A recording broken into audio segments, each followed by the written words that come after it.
Hey everyone, welcome to Golf Talk, where we dive deep into the game with some of the best minds in golf. Today I'm thrilled to have Joe Meglen. He is the ninth ranked instructor in the state of Ohio. He's been selected for Golf Digest Best Young Instructors, and he has taught over 30,000 golf lessons. Joe is not only one of my friends and someone I go to for advice on the golf swing, he is also one of my colleagues here at the Linksman Golf Facility at Stonewater. We're here to share some insights and hopefully give you some new ideas for your own swing. So let's get right into it. Yeah, so I guess just jump into it. Uh, we were talking what's controversial in golf right now. We talked in the first part of the video, where it was a lesson with me. We talked about the modern versus old, but what's controversial right now, even if it's modern or old, whatever, right? Yeah, so it's not necessarily controversial, but I do think that like rotation is, especially from the top of the swing, there needs to be a lot of rotation in the backswing.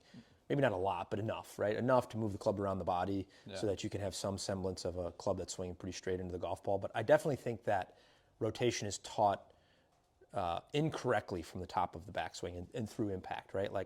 I don't like, and I don't have many people that I'm trying to teach how to turn more from the top, right? Yeah. Like they're already doing that too much. I mean, we were just talking about a junior golfer I'm teaching who's been told she doesn't turn enough, right? And meanwhile, her shoulders are like 50 degrees open at impact, her hips are facing the target, and the club is swinging 14 degrees out to in with the driver, and she's wondering why she's slicing the golf ball, right? And so now I have to spend time with her, which is what instruction is about, kind of reteaching her a different movement, and she can't do it at a very fast speed to start with because what she feels speed is by turning a lot or rotating a lot, right? Like getting the body very, very open very, very early. And again, without understanding how to separate the arms from the shoulder, or let's just say lower the arms, Yeah. you really can't turn, right? Yeah. You can't create a lot of turn, right? You have to be able to kind of move left and drop the arm before any semblance of turn should even be mentioned to the player, right? Yeah. Because they're trying to create speed, so they're creating so much rotational force that it's just causing so many problems in their golf swings, when really they need to be taught how to use the ground and create more vertical forces in their swing, and the turn would just happen if they would do that, right? If they start pushing and tilting, right, and moving more down and more up, the body would start rotating anyway, and they wouldn't need to create all of those weird moves that you see on Instagram. And I mean, I'm at fault too, because they hit really hard on my Instagram, so I would put some of those videos out there, and it's not necessarily something that I don't teach.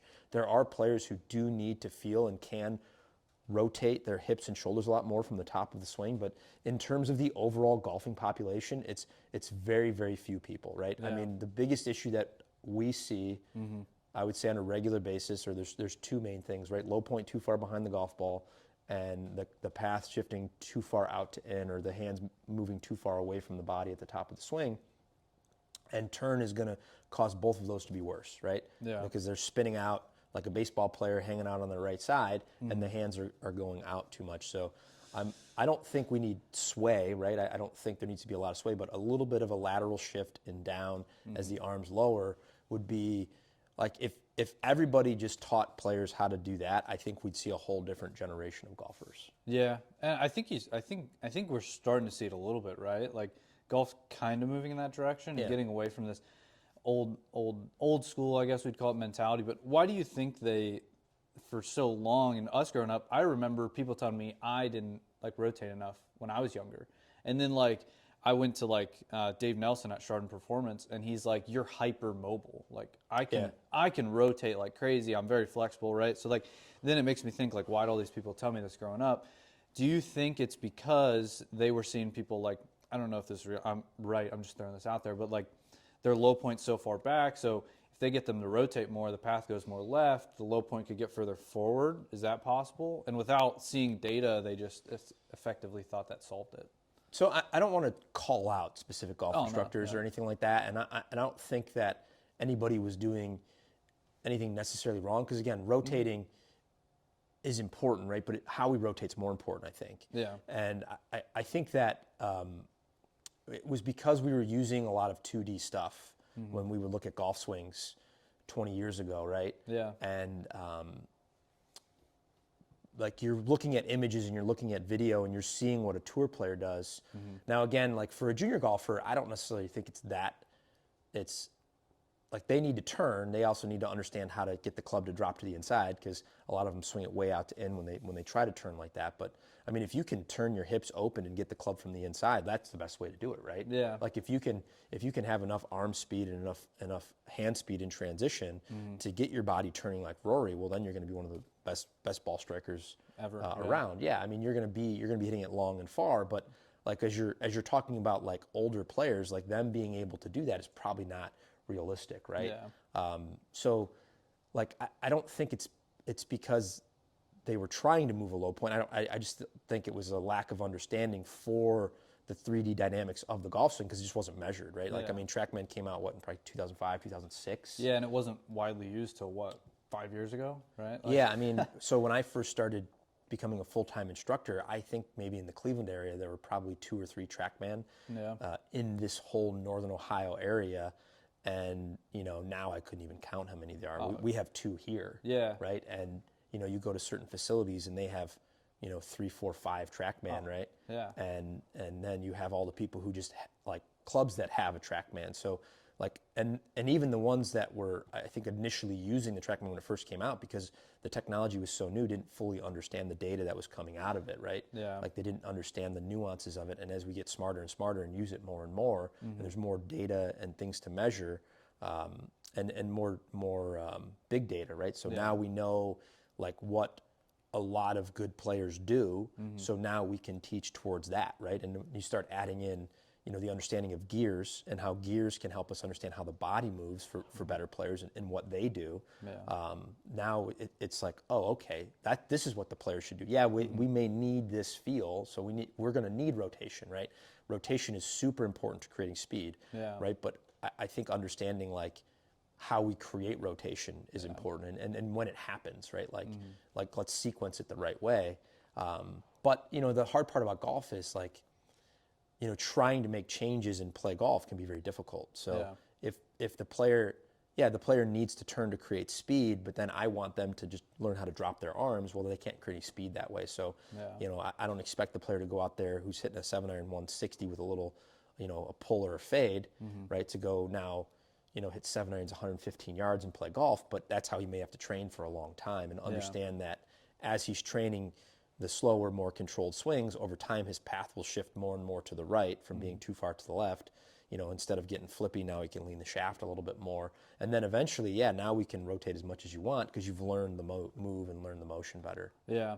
I think that, I agree. I think that kind of bleeds into almost my next question I had, like the like player development, right? So like here, so this is our Linksman Academy, right? So like I've actually told students that have come here before, like we're not a quick fix destination, right? Like if you're coming here, like we're looking to work with people for, like I have students on my book that I just like hit reoccurring like forever. And like I gotten that a lot from you and learned a lot from you on that sense. But like getting people to understand that golf isn't like a quick fix. And I know there's videos on Instagram, and I do it too. I know you do it. Like we put these videos out there and like fix your slice like this, but the idea is you do need to go see an instructor, and you need to build a plan, right? And so I tell students when they think it's a quick fix, like anything you've done in life, right? Like I'll have doctors. I'm like, well, like when you graduated college, did you just go intern for like a week and then become a doctor, right? No, like you worked at it for a while, right? And you had to learn and get hands-on, right? And I just think that's one of the biggest misconceptions in golf right now is I think the internet has been great for golf, right? But I think it's also hurt it in our society as well, right? You could think about it like that. Like people want things so quickly, right? So like I think that's the hardest challenge to get over with people is like this is going to take a while, right? Like how many thousands, hundreds, millions of golf balls have you hit in your career? And like you and I, we didn't make it to the pros, right? Yeah. And that was, I'm assuming, our goal at one time for both of us. And we've done so much playing and practicing, and we didn't get there. Then we have people that walk in the door, and they're like, yeah, I want to be a scratch golfer. And you're like, well, do you have 2 years, right?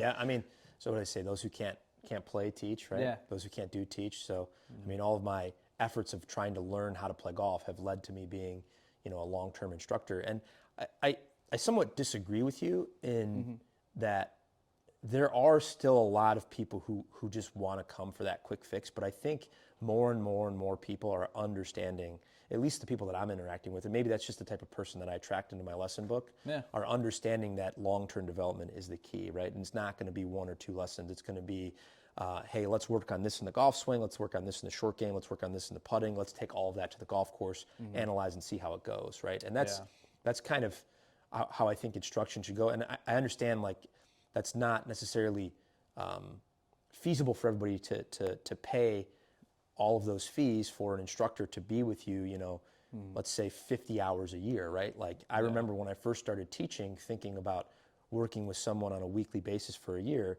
seemed like impossible. Like, what am I going to tell this person for 50 weeks? And now I look at it and I go, man, I could never teach you all the information that you would need to know in 50 hours. You would, because if you really want to get better, we have to work on the different aspects of the game. And so that's where I've kind of shifted a lot of my instruction into groups. And so I'm able to do that now at a golf facility where I can teach short game to 4 or 5 people at the same time, where it's much more cost effective for them and they get more training. Or putting in a group setting like that, or even like taking players on course and just, doing it a couple different ways. So like I'll do an analysis on the golf course where I'm just watching them play and analyzing things that they need to work on, and then I can create practice plans for them where they could go work on it on their own, right? That's a way for a player to kind of work with me and get better. I could also do situational stuff on the golf course and just go through very common scenarios and explain to them how to hit those shots. But when it comes down to it, what I found mostly from taking players onto the golf course is that most players need to work on their game inside of 100 yards a lot more, right? I asked a player the other day, what do you think the 3 most important clubs in your bag are? And he said, putter, driver, and 7-iron. And I was like, how many 7-irons are you hitting around?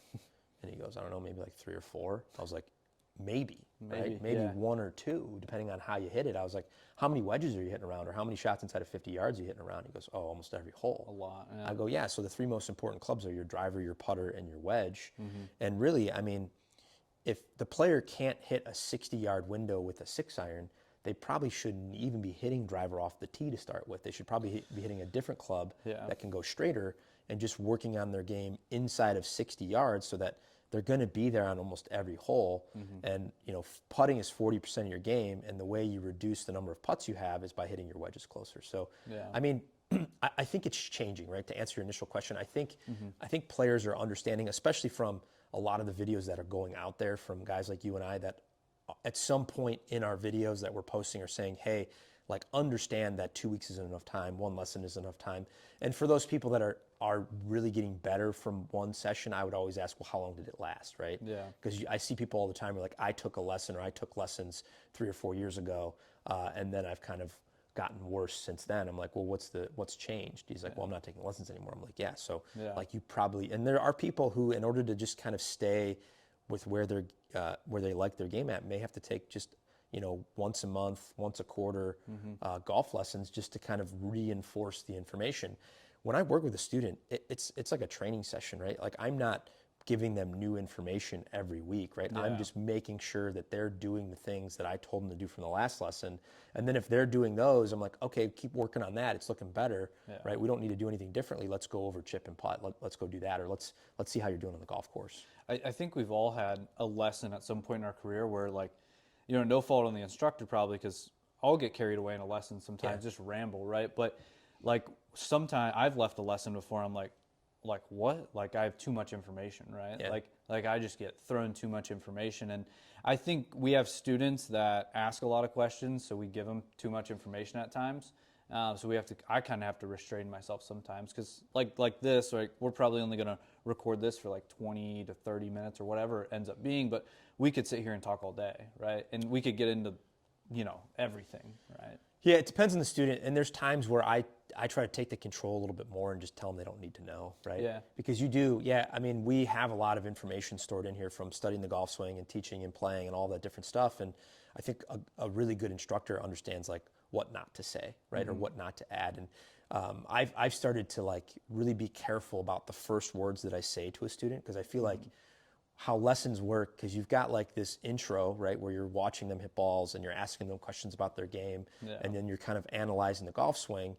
And like I think that first thing you say is sometimes revolutionary to the person, or a revelation that of something new that they haven't heard, or something that is like reinforced that they heard before. And then the last thing that you say. So I'm really careful about like the first thing that I say, because I think that sticks the most with people, and then how we end it, right? So typically the way I try to structure that is I'm very careful about the first thing that I say to the person, because like if you start talking down a road and you bring something up, the student may have questions about it, and you only have an hour with them, or 40 minutes, however long a lesson is, and all of a sudden they could ask a question about that's pretty irrelevant to what you want them to do, and all of a sudden now you're down this road of talking about a piece of information that makes like absolutely, it might be what they need to work on down the road, but in this particular session they don't need to do it, right? Like rotation, right? Like, oh, am I turning enough? Yeah. And then you have to go and explain to them, well, you're really not turning. You're like you really don't need to turn. You need to push down more. Like, push down? What do you mean push down? And it's like, whoa,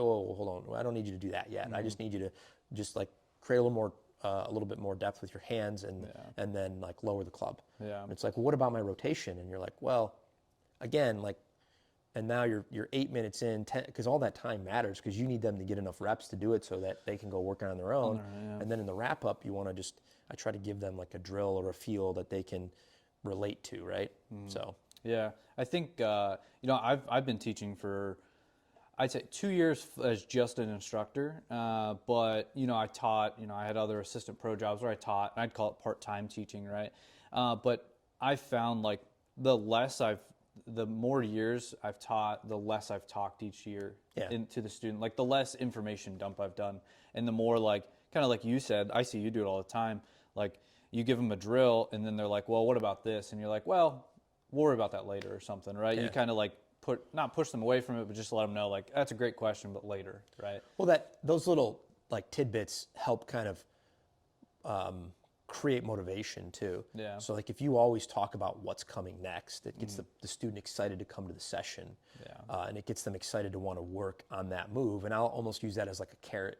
I was like, once you get this, then we can work on that, right? So players are like, well, what about my rotation? It's like, all right, well, great. How about this? You spend the next 3 to 6 weeks working on this hand path from the top of the swing, or this lowering motion as you're keeping your left shoulder down or shifting left. Then we can work on rotation, right? I need you to get this first, then we can go to that, right? And that's a way as an instructor I can motivate the player to kind of want to do the next move. And if you work on it more and you get it faster, great. Now we can move on faster. Yeah, you're kind of just laying a foundation and building on top, right? Yeah, so like, I guess I'll see what you say about this, but like when I see a new student, let's call them like a beginner, but let's say they had some background in some sport where they're using a club, baseball, tennis, anything like that, right? Traditionally, the first thing I work with them on is I go low point pretty quickly with them, because depending, right, if there's someone who has an understanding of how the club swings in a sense, right, generally their low point's just terrible, right? So I work on low point, and then I'll usually move into club path, but sometimes when we go into club path, it messes with low point, so down the road we work on that. But I guess kind of the structure, I go like low point, club path, face, and then we move on from there, right?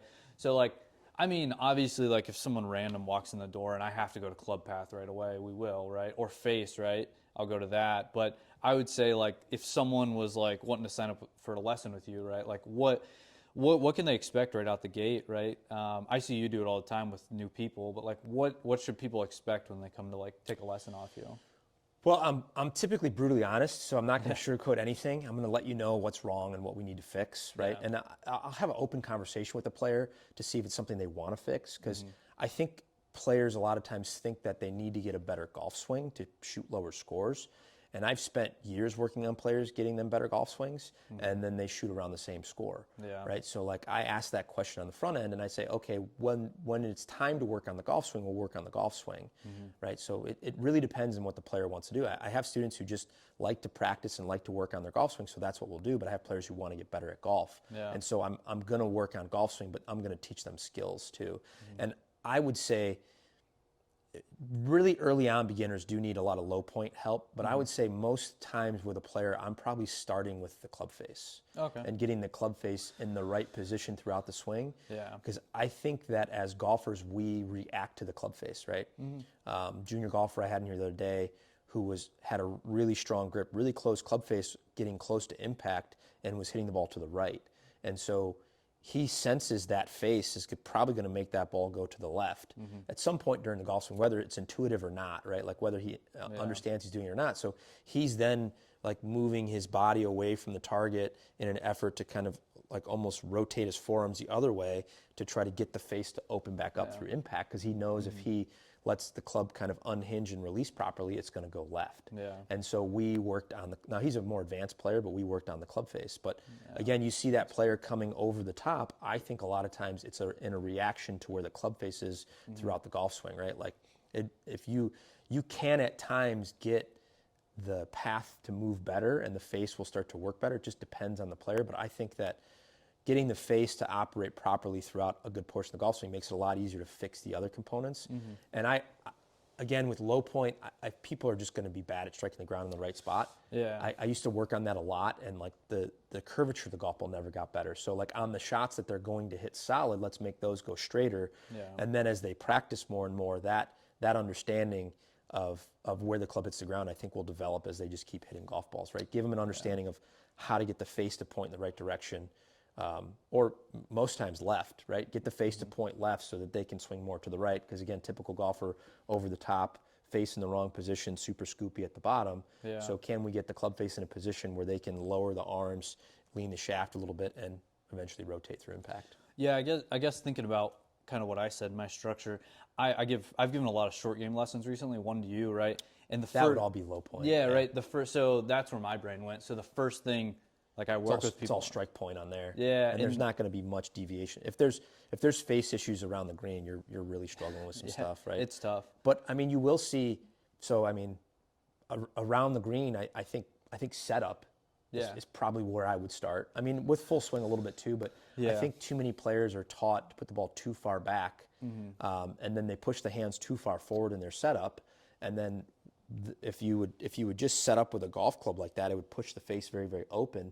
So then they hood it. So now they've got a pitching wedge in their hand or a sand wedge in their hand where they've taken out 10, 12 degrees of loft, taken out all of the bounce, and then like don't understand why they can't control where the club bottoms out. I'm like, well, you're having to dump the club super early to try to get some amount of loft. Yeah. And if you lean the shaft like you're supposed to on this shot or create a little bit of lean and movement through, as the club hits the turf, there's so little bounce, it's just going to dig right into the turf. Yeah. I don't really like putting the ball very far back in the stance for players.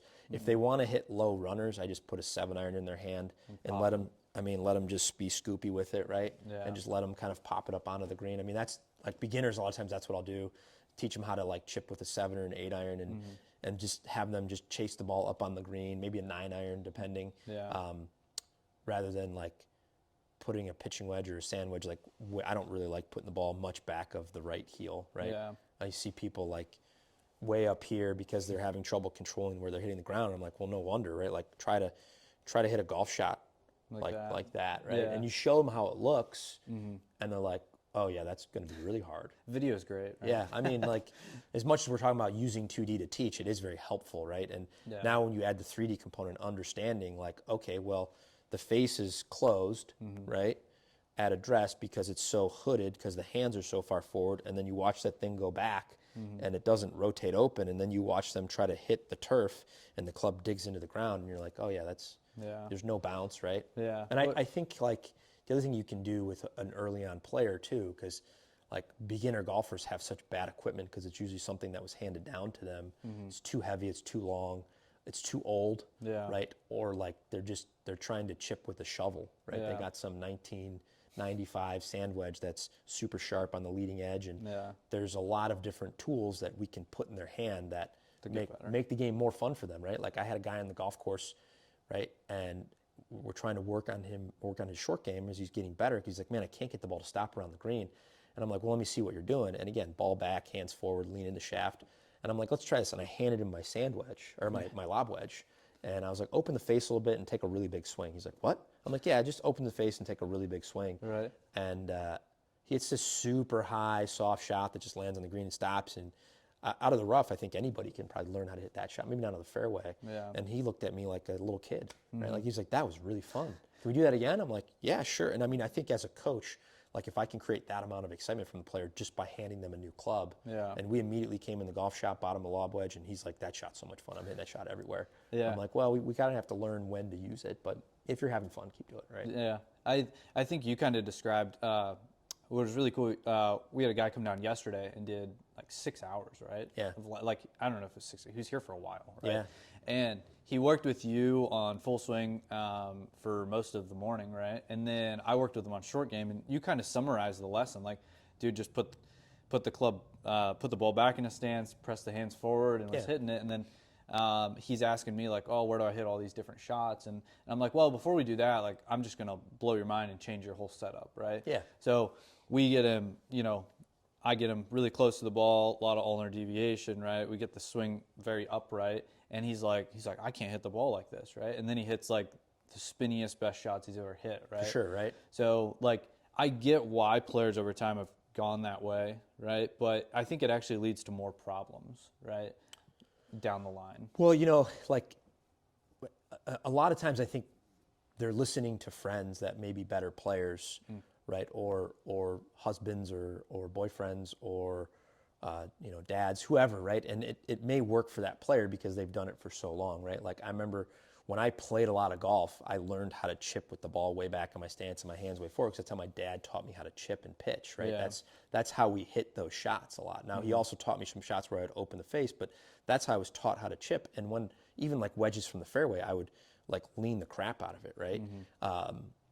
And when I played a lot and I could control the low point really well, like that worked great. Yeah. But as soon as I started to play less, and now my low point control isn't as refined, because I'm just not hitting those shots as often as I was when I was, from the ages of like 16 to 22, I played golf almost every single day. Yeah. Right, maybe even 15. Yeah. And so like I could really control with one of those old shovels, like where the contact point was, and I would hit great wedge shots, and I had no fear, right? Like there's no fear of like a 17-year-old kid with a 70-yard wedge in his hand with the ball back in his stance until there is, right? Yeah. So now you're a golf pro, and your low point control goes away. You start chunking a few of those, Yeah. and it's like now you start learning like, oh, like that's not how that shot's played, Yeah. right? But that's how I learned how to play it, right? And again, it works really, really well in Northern Ohio, where our turf conditions are such that you get a lot of firm conditions and there's not a lot of grain. Yeah. You start trying to hit 30, 40-yard pitch shots. That's what changed my game, was moving to Florida. Yeah. Right. I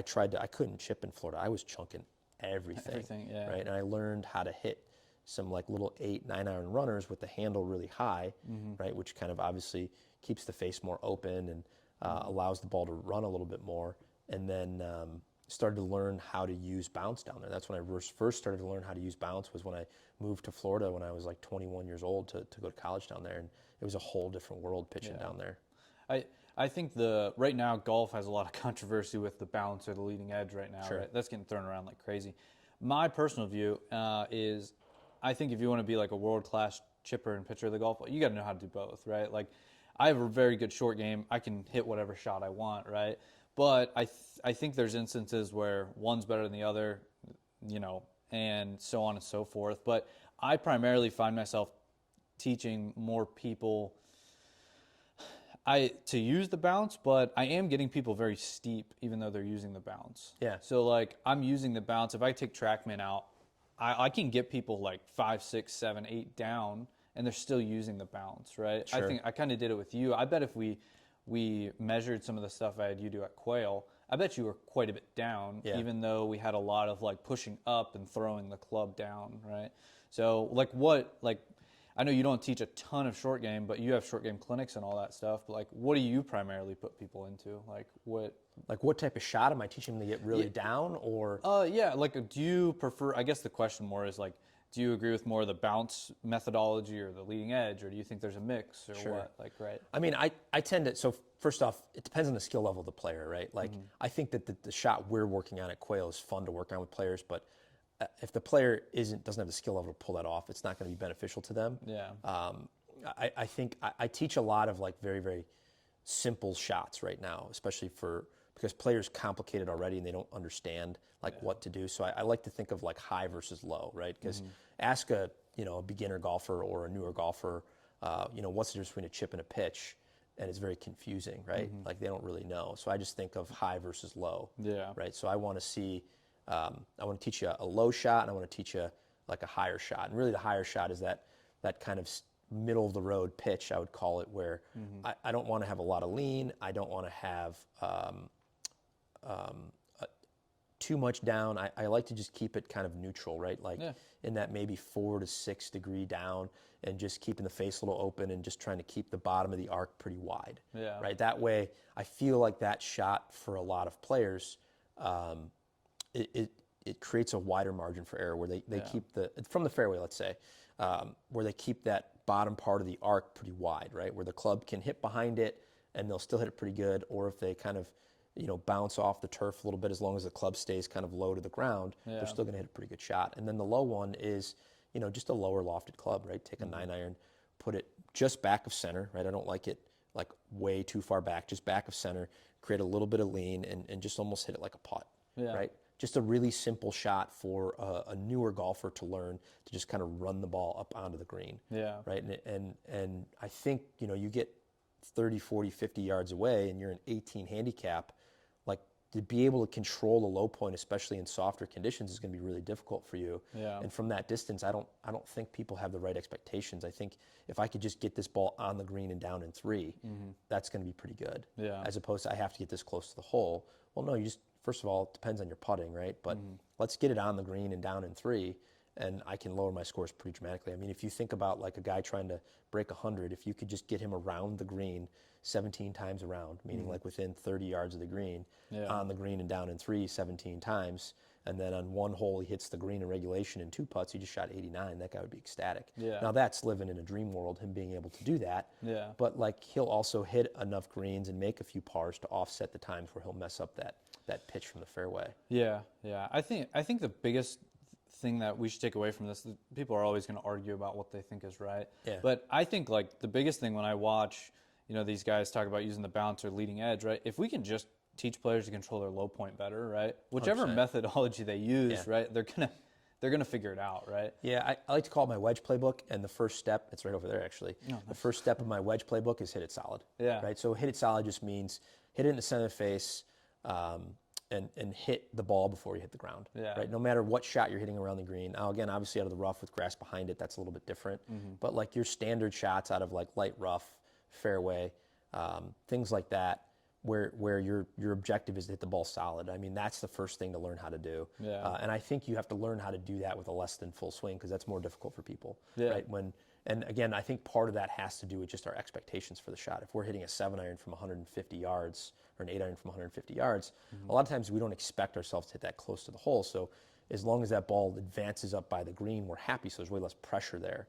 Right? And our margin for error, we understand, is wider, but now I'm 20 yards off the green, and all of a sudden I'm expecting myself to hit that ball close to the hole, when in actuality, if I could hit that ball to like 15, 20 feet, that's a pretty good shot for most players. I mean, I don't know the exact numbers, but my guess would be on the PGA Tour from 20 yards, average proximity, and that shot is probably between 6 and 8 feet. Right? It's probably about where they would be. It's probably out of the rough, actually, but I don't think from the fairway would be. It's not like they're hitting it on average to 2 feet, right? No, it may look like that when we're watching it on TV, but they only show the good shots. A lot of times, I mean, only show the good players, only show the good shots. So, like, and again, we're not tour players, right? Even you and I, right? Like, I think one of the biggest things for my game that's helped me enjoy it more over the last few years is like just understanding that it's okay to like chip the ball to 8 feet, right? Like if it's going to happen, and then a tour player is 50-50 from there. So like understanding that I'm probably, if I miss the green, I'm going to make bogey 50% of the time, right? If I get it up and down 50% of the time, I'm doing great, even from like easy chip shots, because your average tour player is right around 50%. And so like having that understanding, I think is beneficial to all skill levels of players. I remember being on a golf course, being on this golf course with a guy who came in from out of town, and he had a short-sided shot over a bunker out of a deep lie. And I said to him, I was like, if you keep this ball on the green, it's a great shot. And he's like, what? You're crazy. I'm trying to hit this close to the hole. I'm like, great, try and see what happens, right? And he bladed one over the green. He dumped one in the bunker. And he's like, I'm like, yeah, so you have to have the understanding that your objective here is to hit this ball to 20, 30 feet. And if it stays on the green, that's a good shot. Because you've put yourself in a tough scenario. He goes, I want to get it. It was not a par 5. He's like, I want to get it close and make birdie. I'm like, that's great if you're again, if we just move your golf ball 10 feet to the left, and now you can see the pin, and you don't have to hit it over the bunker, right? And the green isn't running away from you as much.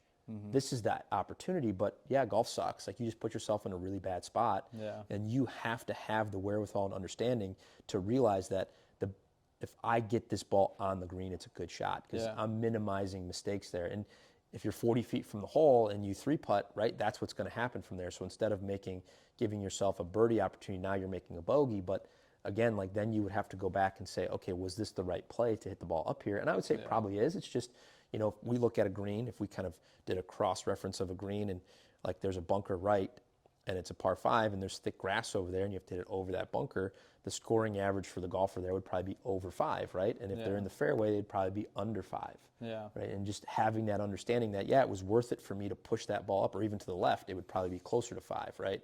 And so, like, having that understanding to realize that, like, you know, maybe I'm 4.8 from the fairway, 5.0 from the left rough, and on this hole, I'm, you know, 5.4 from the right rough.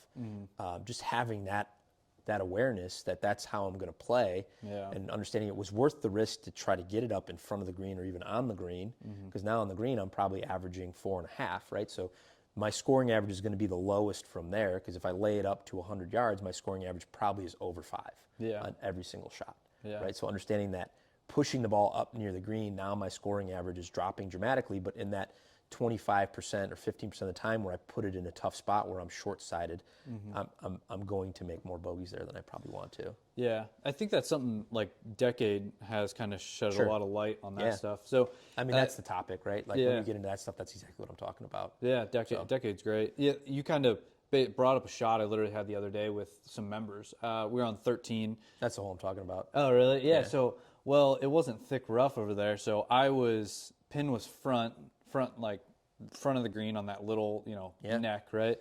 I think I went for the green or whatever. I ended up right of it, and it wasn't thick rough. It was actually like something drove there. Like, it was kind of a matted down, mud almost, right? It's a bad lie, right? Yeah, and I'm playing with 4 members, and they just saw me the previous couple holes, like, miss every green but get up and down, right? Yeah. And then, so this hole, they're kind of expecting me to do the same thing, and like, I hit this shot that essentially lands pin high and rolls out, and I was actually like in the rough on the other side, and they're like, what happened? I'm like, it's like, I'll take that all day, right? Like, I'm like, basically in my head in that situation, I'm like our bunkers at Stonewall are pretty steep, right? They've changed a little bit, but my idea is like, don't go in the bunker. I don't want to go in the bunker, right? I'll chip another one, right? And I have a good enough short game, like, I might be able to run that next shot in if I really, you know, hit a good shot. So, and then they're like, well, why'd you hit it like this? Because I kind of hit like this almost, it was medium trajectory, not high, because they're like, oh, I would have just like lobbed it. And I'm like, well, you're going in the bunker more than likely, or blading it. So I just I kind of hit this like mid trajectory, like terrible, like try to get my low point real far forward, just right? to make sure you hit the ball first. Yeah, because there's mud. Like, I don't want to go in the bunker, right? Yeah, because like you're again, like, assessing the situation and realizing that, like, even though you're there in 2, there's a really good chance it's going to take you 4 shots to get down. So let me make sure I don't take 5 shots to get down, right? And so I'm saving myself a shot in that scenario. And it sucks that it's on a par 5 where you've hit 2 good shots, but like, that's how golf works. And so now if I chip it through the green, because that green runs away pretty severely on the left, I give myself now a chance. I'm 50-50 now to make 5, right? And I'm giving myself a really good chance to make 5, but again, I'm not going to make 7.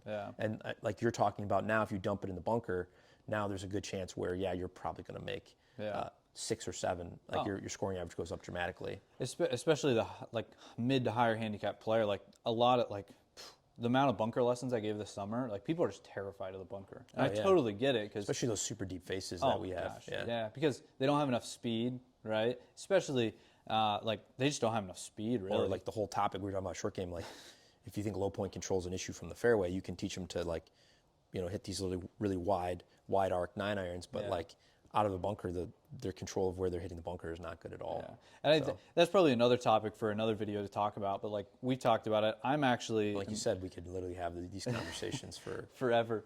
I mean, there's so many different nuances to golf, right? Like, and that's where I think being an instructor is a lot of fun, because you're almost never going to run out of topics with a player, right? And there's and even with us, like I'm still learning more and more every day. And it's interesting how you said this before, like you've seen me throughout the year teach different things to players, right? And focus on one topic or different main topics with my students. And I think a lot of that has to do with where we're at in the season. I tend to teach very seasonally, right? So like now that we're at the end of the season, getting into the off season, I'm trying to give them topics to change their swing, right? When I'm in season, I'm giving them topics to change their ball flight, right? Because I want them to be able to hit the ball better right away. Because again, guys coming to see you in the season have to play the next day or have to play the next week or have their member guests coming up. So like trying to slow them down at 60% speed, again, is going to be difficult for them to take that to the golf course. I'm like, hey, like if you really want to score better, let's just go chip and putt for the next hour because like we can probably shave 3 to 5 shots off your score just getting better at that. Yeah, more people need to do that. I guess last question I'll ask you about is the craze right now. Like we talk about it a lot. Like myself, you, Todd, and Drew, we've all talked about it. Like AI coming into this space, right? Yeah. So like the way I view it is I just think it's going to be another tool eventually for us. I mean, who knows, right? 20 years down the line, what it looks like. But I think where it's at now, like Sportsbox AI, like it's more of a tool for us getting there. I don't necessarily think it's going to replace us now or in the immediate future, right? I think it's just going to be a tool for us to add to our students. But like, what do you think about that? You know, again, who knows, right? Because like technology is advancing so fast. Here we are talking about, the top of the line launch monitor simulator product that came out 20 years ago, and it now seems like a new one comes out every week, right? Like there's so many people are asking about it. I'm not able to keep up with all of the different simulators and launch monitor technology that's out there. I just heard of a new one from Foresight that a guy has, the Foresight Falcon. He's like, it's an HMT above you. I'm like, that's crazy. And so I start learning about that, right? So I do think that like in terms of a traditional standardized golf lesson, the way we teach it now. So if you look at like how we used to teach golf lessons, or at least how I was taught golf lessons growing up, it was typically you'd go up onto the driving range, the pro would stand behind you, he'd watch you at golf balls, he would tell you what to do, right?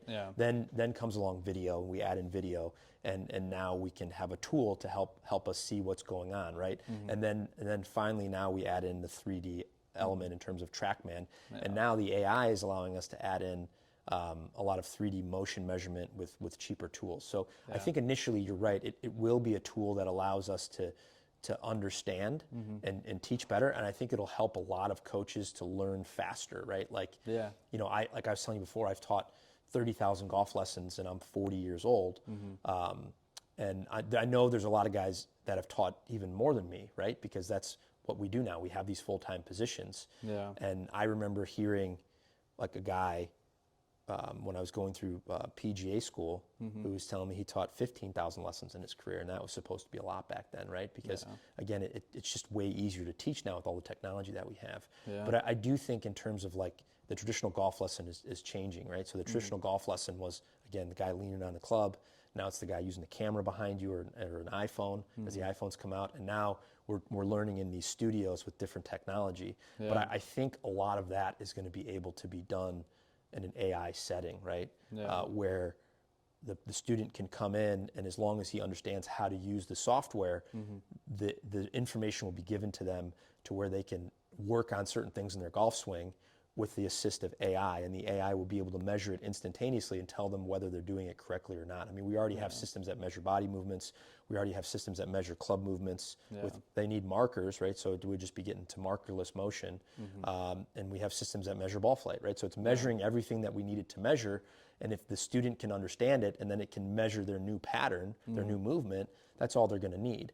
But the role of the PGA professional, the role of the golf instructor, I think is going to shift to a different model of coaching, right? Where, again, the more we get technology based and the more we get away from like social interactions, I think there's going to be a reaction to that, right? And the reaction is going to be people are going, and I think they already are, going to seek out people, right? And so like people are going to want to learn skills that maybe AI can't teach them yet, right? Like short game putting, wedge distance control, or I mean, I think a lot of coaching in the future in terms of like what we're going to do is just going to be on the golf course playing golf with people, right? Because people are always going to want to hang around with better players. So as a PGA professional, most of us have a semblance of a golf game. It may not be great, right? Like I probably can't go break par this week when I go play my tournament, but one of my rounds I'll be probably around par. Yeah. So like, you know, people enjoy that, right? Because if you're a 17, 18, 19, 25 handicap who hits one drive 220 and that's a good drive for you, and I step up there and I hit 3 or 4 drives 280 to 290, like that's impressive to you, right? So I think like being able to get out in front of people and show them and teaching them that way. I mean, I'm seeing a whole group of students now that I know there's like, this may be controversial to say, but they're learning golf on YouTube and they're doing pretty well with it. Yeah. Right. Like they're understanding what's good information and what's not good information. They're able to filter through that information and find somebody that they like who's giving them good information and learning how to get kind of the bare bones of the golf swing, right? So like that next generation that's coming up and is learning completely with technology is going to be able to do that to a certain extent. So people think we can't put someone in a room with technology and have them learn on their own. You're kind of crazy because I'm seeing people do it. Right? Buying launch monitors, going on YouTube, researching, watching videos, and then using a video to say, okay, how does this look? Now they may not get it perfect, but it's pretty good. Yeah. Right. It's good enough to where when they come to me, now I just have to teach them a few little skills here and there. And it's like amazing to me that these people in their 20s, 30s, and even 40s are learning golf in a way that has never existed in our existence, right? Yeah, I had he went, the mom called you first. He's like 17. He started golf this summer for the first time, and he had already broken 70 this summer. Remember that, getting that call on that kid? And then he came to me. But the first time I talked to him, I'm like, so have you ever had golf instruction? He's like, no. I'm like, well, yeah. I remember you talking about, and he's like, he got into it too late because he was a senior in high school. Yeah. And he just plays and practices a ton. Yeah. And he showed up with like, I remember watching him showed up with like a money golf swing. Yeah. Oh yeah. Right. I mean, and he literally told me, he's like, yeah, I watch a lot of Bryson, right? Yeah. And like a lot of his similarities are Bryson, right? And Bryson's very good at explaining things in his videos, I think, at least. And it's just funny, to your point, seeing these people come in and watching a video and then applying it. It's pretty amazing. So I'm not smart enough to know why, but like I think like there's something going on in the brain that we can mimic those types of things, right? So like you can use Phil Mickelson as an example. Supposedly he learned how to play golf by mimicking his dad's motion, right? Where his dad was a right-handed golfer, so Phil learned how to play left-handed because he's just mimicking his dad. And I remember growing up, a lot of people told me that my dad and I had very similar golf swings. Well, like he was my first instructor, and then I watched him play and hit a lot of golf balls, and so like my swing's probably going to have like similar looks to what he does, right? Because like that's just what I watched all the time. My dad and I played a ton of golf when I was a kid. I mean, every Saturday and Sunday for probably, from like 13 to 18, if I wasn't playing in a tournament, I was playing golf with my dad, right? And we would go on trips and we would play, 3 or 4 times in Florida or 3 or 4 times in South Carolina or wherever we were going and playing golf. And then even like when I would go play in tournaments, what was really cool is like my dad would play the practice round with me, right? Like, and he could get it around. My dad, for most of his career, was a 0 to 2 handicap, and he shot his age twice at 68 years old. So like, I mean, he had a good golf swing. He had kind of some little nuances to it because he had some back issues, but like that's kind of what I watched and how I learned how to swing. So kind of a very rounded hand path, right? He would get a little steep in his transition because of he had a fused spine essentially, so he couldn't like create the separation of his hips and his shoulders, but I mean, made it work, right? Yeah. Made it work, hit it super straight off the tee, really, really good, like mid-iron player. And probably because he didn't have a lot of time to practice and he was like me, like to work on his golf swing, was just kind of a mediocre wedge player. Yeah. Good short game, but like 80 to, let's say 60 to like 110 yards was pretty average. But again, like scratch golfer from 100 yards, average proximity, I think is like 35 feet. Yeah. Right? So like, that's probably where you should have hit it, right? Yeah. I think they've said before, like humans are just creatures of imitation, right? Like a baby just mimics their parents, right? With smiles and all that. I mean, you even see that, getting way off topic here, but you even see that with dogs, right? They say dogs take on the personality of their owners, right? So like, there's something going on in the brain. Again, I'm not smart enough to know exactly what it is that people are just mimicking what they're seeing. And now, with content out there, now it is very overcrowded space and it gets confusing in there. Yeah. But with all of that content in there, I think people are seeing it over and over again. And I think there's, you know, like the ASMR videos they talk about, right? And I think in the golf swing, some of the ASMR stuff is just all of the good swings that you can watch, whether it be from like tour players or just like even some of like the teaching professionals that are out there. Yeah. Like I love Good just golf watching Lewis Sparrow's golf swing, right? Yeah. He's a teaching pro in England. I mean, he's got one of the best golf swings I've ever seen. Yeah. Right. Like it's just, even, I don't know how they get, maybe they're using microphones or he just hits it way better than I do, but there's just a sound when it comes off the club face that's different, right? Yeah. And it's just like I could just replay his videos on repeat all day long, especially with his rhythm and his timing and everything. So he's got some juiced irons, right? I don't know. Well, he swings it pretty fast too, so that could be it, right? Like, I mean, that's probably where the ball's coming off the face pretty hot, right? Or again, I think you get different acoustics when you're in different places, but there's a couple videos on there where you hear that thing just coming off the face like a shotgun, right? It's like an explosion at impact. So. Sounds great. Yeah, for sure. Well, yeah, thanks for stopping by and hanging out and all that. So, yeah, it was fun. Yeah, and hopefully people get something out of this, right? Or watch it, right? Yeah, watch it. That's the nice thing. Who wants to watch Christian and Joe talk for 30 minutes? Maybe. Who knows? Maybe we'll turn this into like be nice. the Chris and Joe hour, right? Yeah. Like our little like weekly sit down. Yeah, that'd be get great. a coffee or a beer and sit here and have a conversation for 20, 30 minutes. I think we're over 40, so like minutes. This is our new podcast, right? Yeah, just like chilling, right? It's good. Yeah. You know, I thought about like starting a podcast. Yeah. And I've thought about it for a long, long time, and then I'm just looking at it like, I'm like, everybody's got a freaking podcast, right? Like it's like, but I mean, if people like to listen to us talk, maybe. Who knows? Who knows? We'll cool, see. Man, right? that was fun. Yeah, it was awesome. Yeah, thank you for you're sure. welcome. Yeah. Hey everyone, thanks for tuning into Golf Talk. I hope you enjoyed today's conversation with Joe. If you'd like to learn more about Joe, check out his links that are in the description below. Don't forget to like and subscribe for more discussions like this. And please comment below if there's a topic you'd like me to discuss and if there's any guests you'd like to see. Until next time, keep learning, keep improving, and I'll see you in the next Golf Talk. Thank you.